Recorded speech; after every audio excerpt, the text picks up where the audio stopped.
The arrival of the Deathworlder.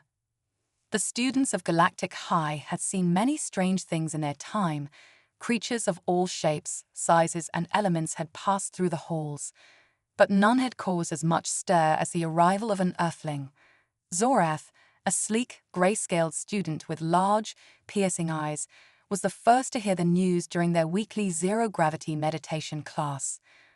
Whispers spread quickly across the gym, and soon, a small huddle of curious alien students formed in the corner. "Did you hear? A Deathworlder is joining our gym class today," exclaimed Rix, their voice vibrating with a mix of awe and fear. Their translucent wings buzzed as they hovered in mid-air, their 6 eyes darting around nervously. "An Earthling here?" asked Lix, a spherical student covered in soft, pulsating fur. "Why would they let a creature from a Deathworld into our school? They're dangerous." Zorath shrugged, their silver tail flicking. "It's probably just a rumor. No one from Earth could survive here. Our gravity is too low for their kind, and our environment is too different. They'd be crushed or suffocate within minutes." Suddenly, the gym doors swung open, and in walked the Earthling. Jake, the Deathworlder, stood tall, much taller than any of the alien students. His muscles were visible even beneath his strange, color-changing clothing. His eyes, sharp and focused, scanned the gym with a kind of intensity that made the others uneasy. His posture, too, was predatory, confident, grounded, and alert. "Hey, everyone," Jake called out, his voice loud and cheerful, though the strange creatures in the room recoiled at the sound. "I'm Jake, ready for a good workout." The silence that followed was palpable. Zorath exchanged a worried glance with Rix. What kind of workout is this Earthling planning? They thought to themselves. Coach Thrak, a towering creature with 4 arms and segmented armor-like skin, finally broke the silence. "Welcome, Jake. Today we are focusing on inner balance and tranquility in our zero-gravity meditation class." Jake's brow furrowed, clearly puzzled. "Oh, meditation? Sure, I guess." He smiled awkwardly, showing his teeth, another unsettling feature that made the alien students recoil in horror. To them, the showing of teeth was a clear sign of aggression. As the class began to float gently off the floor, each alien student gracefully adjusting their form to hover in mid-air, Jake was having a harder time. His heavy earthborn body struggled with the low gravity, and soon he was spinning uncontrollably, limbs flailing. The others watched, eyes wide in alarm. "Are you okay?" Rix asked, trying not to laugh at the human's gracelessness. Yeah, I'm good," Jake replied, still upside down and disoriented. "Just adjusting. Blood's rushing to my head, that's all." "Blood rushing?" gasped Rix. "Are you in danger? Should we call for medical assistance?" No, it's normal," Jake chuckled, waving them off, his face turning red from the increased blood flow. "Happens all the time on Earth." The alien students exchanged uneasy glances. This Deathworlder was clearly built differently, and it both fascinated and terrified them. The strange ways of the Earthling. Over the next few days, Jake's presence became the talk of Galactic High. He approached gym class with an enthusiasm that baffled his alien peers. They had never seen someone so eager to push their physical limits, and some began to whisper that it was the mark of a true. Only a creature from a planet as hostile as Earth could find enjoyment in such exhausting activities. Coke decided it was time to introduce more structured physical activities. "Today we'll be doing weight training. Focus on controlled movements and balance." Jake's eyes lit up. "Now we're talking. Time to pump some iron." The aliens hesitated, unsure of what pumping iron meant, but they followed the coach's lead. To their shock, Jake approached the heaviest weights and lifted them effortlessly. His muscles bulged as he performed each rep, his face set in determination. Rix, now hovering nearby, observed with a mix of fear and admiration. "That weight would crush any of us," they whispered to Zorath. Nodded. "He's strong, but look at him. His skin is turning red again. Is he overheating?" Jake wiped the sweat from his brow and grinned, feeling the burn. This is great. The burn. Glick squeaked, trembling. Is he in pain?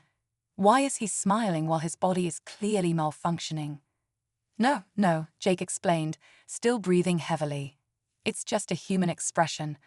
Feeling the burn means you're pushing your muscles to their limit. It's a good thing. The aliens didn't seem convinced. To them, the sight of Jake, sweating, breathing hard, his face flushed, was more like a death spiral than a productive workout. Coach clapped his hands.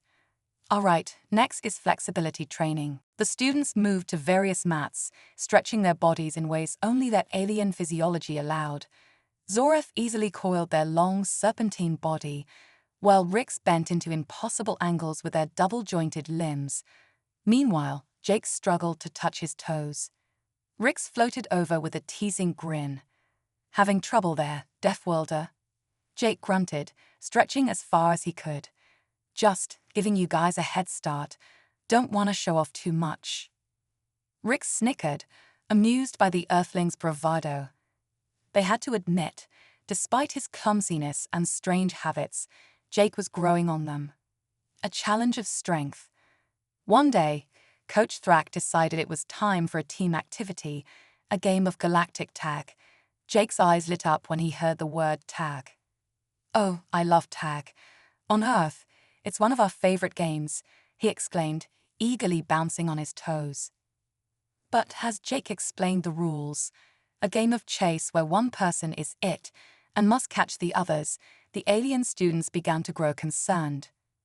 So, you're saying we run, and if we're caught, we become it? Zorath asked, their tail curling in confusion. Yep, Jake said with a wide grin, and then the new it has to chase the others. The aliens looked horrified. Chase? Like hunting? Glix asked, his fur standing on end. Jake blinked, realizing the misunderstanding. Well, not like hunting. It's just for fun. Coach Thrak considered for a moment before nodding. Very well, we'll play you a version of tag. And so the game began. At first, the alien students hesitated, unsure of how to approach the strange Earthling ritual.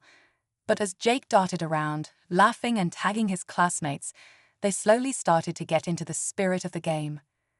By the end of the session, even Zorath, who had been the most skeptical, had to admit, Jake's Earthling games were surprisingly fun, adapting to human endurance.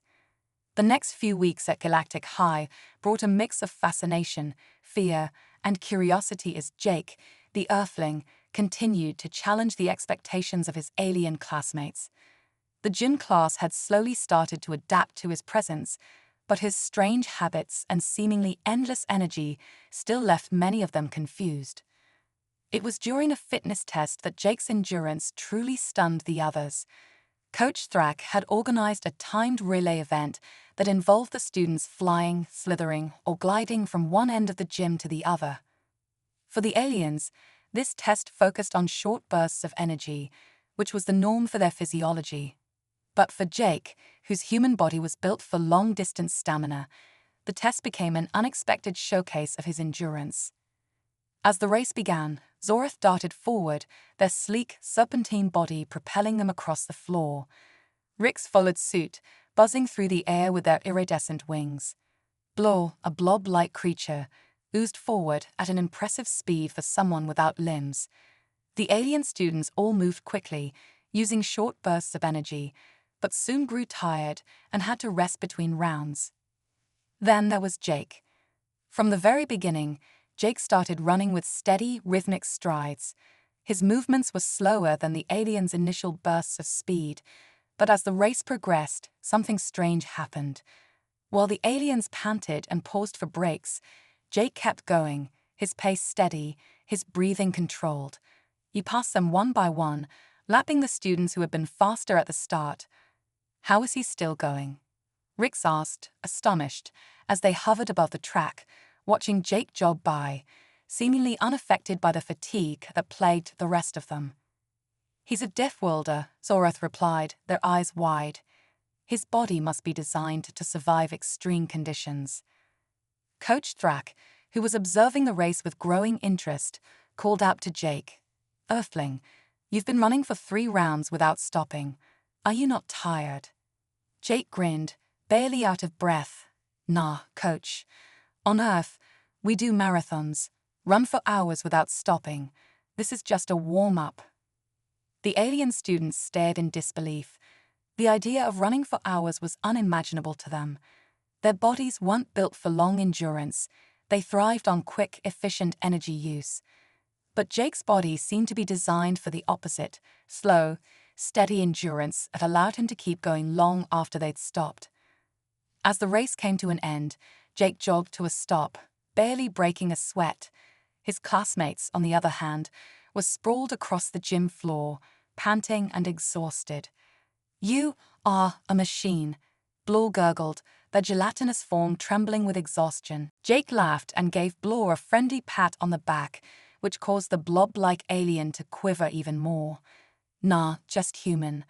We're built for endurance. That's how we survived on Earth, chasing animals for hours until they got too tired to keep running." The alien students exchanged horrified glances, chasing animals until they collapsed from exhaustion. Earth truly was a nightmare world. Human ingenuity in combat training. As Jake's reputation grew, so did the curiosity of the other students.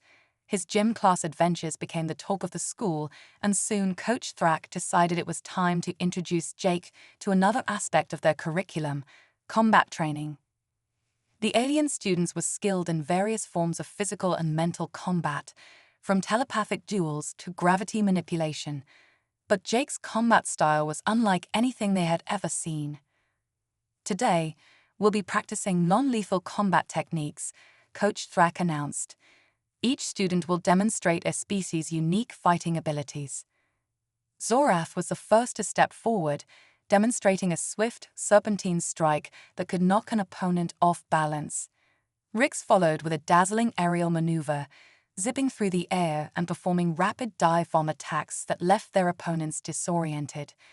Glix used their fur to send out pulses of electromagnetic energy, stunning their targets into submission.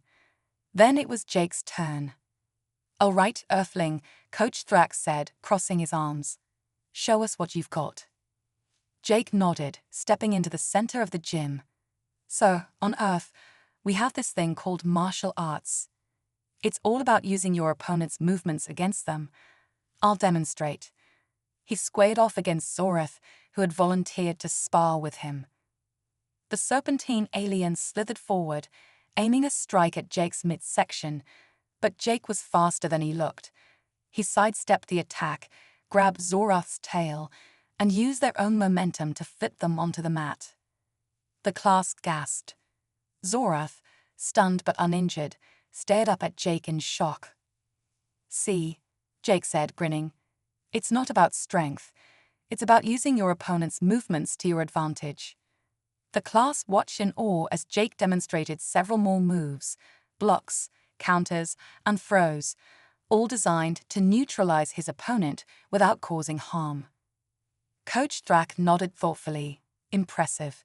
Your fighting style is efficient. You don't rely on brute force, but on strategy and technique. It's very Deathworlder of you." Jake laughed. "Yeah, I guess you could say that. On Earth, we had to learn how to survive against bigger, stronger predators. Sometimes, brains are more important than brawn." The bond grows stronger. As the days went by, Jake's alien classmates grew more comfortable around him. Though they still marveled at his physical abilities and strange human customs, they began to see him as more than just a terrifying Deathworlder. He was becoming a friend. One day, after a particularly grueling gym session, Jake sat down with Zorath, Rix, and Glix. The 4 of them had become an unlikely group of companions, bonded by their shared experiences in gym class. "Do you miss Earth?" Zorath asked, curious. Jake shrugged. "Sometimes, but I like it here. It's different, but in a good way. You guys have taught me a lot about your cultures, your way of life. It's cool to see how different species handle things." Rix fluttered their wings, hovering above the group. "We've learned a lot from you too," I never thought I'd see a Deathworlder in action. You're not what I expected. Jake smiled. Yeah, I get that a lot. But humans aren't all that scary. We just do things differently. Glix, always the most nervous of the group, finally spoke up. I used to be terrified of you. But now, I think you're kind of amazing. Earth must be a really tough place to live. Jake nodded, his expression thoughtful. It is, but that's what makes us strong. We've learned how to adapt, how to survive in harsh conditions, and we've learned how to work together to overcome challenges. Zorath flicked their tail, smiling. Well, you've certainly shown us that. Maybe we're not so different after all. A new challenge. As the semester drew to a close, Coach Thrak announced a final challenge, a team competition that would test everything the students had learned in Gen class. The challenge involved a series of physical and mental tasks, combining strength, strategy, and teamwork. Jake and his alien friends were determined to win. They had come a long way since that first day when Jake had stumbled into the gym, a stranger in a strange world. Now, they were a team. The challenge was intense. Zorath used their agility to navigate an obstacle course, while Rix provided aerial support, swooping in to assist whenever needed. Glix, though still nervous, used their electromagnetic abilities to disable traps and obstacles. And Jake, with his endurance and strength, carried the team through the toughest physical tasks.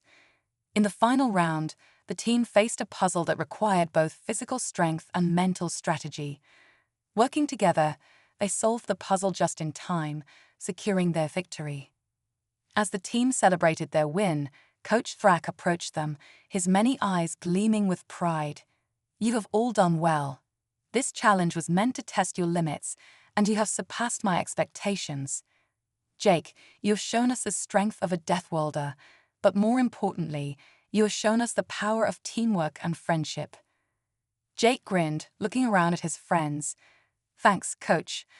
I couldn't have done it without these guys. Zorath, Rix, and Glix smiled back at him, their bond stronger than ever the Galactic Games. With their victory in the team challenge still fresh in their minds, Jake and his friends received exciting news from Coach Thrak. The Galactic High had been selected to compete in the prestigious Galactic Games, a yearly competition that brought together students from different planets and species. The games were a test of physical and mental prowess, celebrating unity and diversity across the galaxy. Coach Thrak gathered the gym class for an announcement. Students, this year we will be competing in the Galactic Games. This is a great honor, and we have been selected based on our recent teamwork and performance in the final challenge. The gym erupted with excitement. Competing in the Galactic Games was a dream for many students, and the chance to represent their school was a once-in-a-lifetime opportunity. Jake, Coach Thrak continued, will need your unique skills and earthling endurance. But remember, this competition won't be like anything you've seen before. The challenges will push you and your teammates beyond your limits. Jake's eyes lit up with anticipation. I'm ready, Coach. We've got a great team. We can handle anything they throw at us. Zorath flicked their tail nervously. What if the games are too extreme? We've never competed against species from all over the galaxy before. Rix fluttered down to land beside them. We've got Jake. He's faced Death World challenges. We can do this together. Blore gurgled in agreement, their gelatinous body rippling with excitement. Preparing for the Galactic Games. The weeks leading up to the Galactic Games were filled with intense preparation. Coach Thrak pushed the students harder than ever before, designing training regimens that combined the unique abilities of each species while also testing their teamwork and adaptability. Jake took charge of leading endurance exercises, teaching his teammates how to conserve energy and pace themselves for long-lasting performance. The alien students, who were used to short bursts of energy, struggled at first, but they soon began to improve, much to their own surprise. On Earth, Jake explained during one training session, we've learned that sometimes the key to survival isn't about being the fastest or the strongest. It's about lasting longer than the other guy. We're going to need that kind of endurance if we want to win. In return, his alien friends taught him about their own strengths.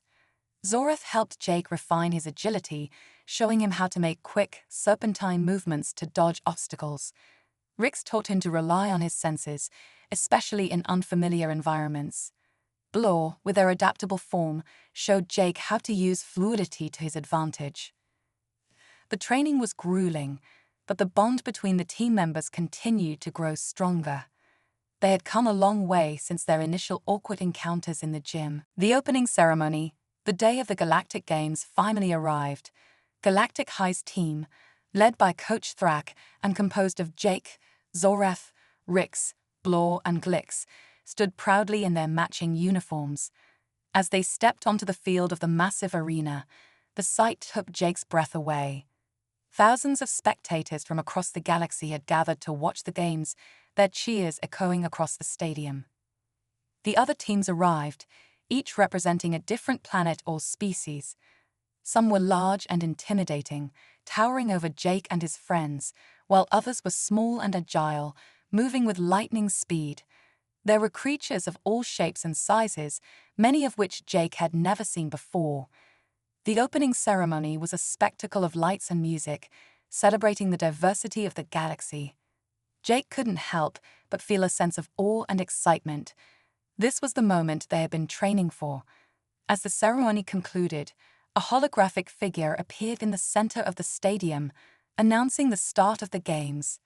Welcome, competitors, to the Galactic Games. Over the next few days, you will face challenges designed to test your strength, intelligence, and teamwork. May the best team win. The first challenge, the Maze of Illusions. The first event was called the Maze of Illusions, an intricate, ever-changing labyrinth filled with traps, puzzles, and holographic illusions meant to disorient and confuse the competitors. The goal was simple: reach the center of the maze before the other teams. Coach Thrak briefed the team before they entered the maze. This is where your teamwork will be critical. You'll need to rely on each other's strengths to navigate through the illusions. Stay focused, and don't let the tricks of the maze fool you. Jake and his friends nodded, determined. As the starting signal blared, they dashed into the maze, immediately confronted with twisting corridors and shifting walls. Zorath took the lead, using their natural agility to scout ahead, while Rix soared above to get a bird's-eye view of the maze's layout. Blore, with their amorphous form, squeezed through tight spaces and found hidden passageways. Jake and Glix followed behind, solving puzzles that required a combination of strength and intellect. At one point, the team found themselves trapped in a room where the walls seemed to close in. Rix, using their sharp eyesight, spotted a hidden mechanism on the ceiling, which Jake activated by tossing a weighted object to trigger it. The walls stopped just inches from crushing them, and they quickly moved on. As they progressed through the maze, they encountered several other teams, all struggling to overcome the disorienting illusions. Some teams had fallen into traps, while others were lost, unable to tell reality from illusion. But Jake's team pressed on, their teamwork keeping them grounded and focused. Finally, after what felt like hours of navigating the maze, they reached the center. A massive pedestal stood in the middle, signifying their victory in the first challenge. The team cheered as they realized they were the first to arrive. The second challenge, the Zero-Gravity Gauntlet. The second event was a test of physical and mental agility. The Zero-Gravity Gauntlet. Competitors had to navigate an obstacle course while floating in zero gravity, using only their bodies and the environment to propel themselves forward. For Jake, the concept of zero gravity was still strange, but his time in the Galactic High Gym class had prepared him well. His teammates, being more accustomed to different gravitational environments, took the lead, guiding him through the course. Zorath's serpentine body allowed them to coil and uncoil around the obstacles with ease. Rix, in their element, darted through the course with precision. Blore, as a blob, simply floated through, adapting to the environment without much effort. Jake, however, struggled to find his balance at first. He flailed in the air, trying to figure out how to move without gravity pulling him down. But with some guidance from his friends, he learned to push off surfaces and use momentum to carry him forward. The course was filled with rotating platforms, moving walls, and force fields that could push or pull competitors off course. It was a chaotic environment, and several teams were disqualified for failing to complete the gauntlet within the time limit. But once again, teamwork prevailed. Zorath, Rix, Blor, Glix, and Jake helped each other through the obstacles, relying on their combined strengths to overcome the challenges. They completed the course with seconds to spare, securing a strong position in the competition.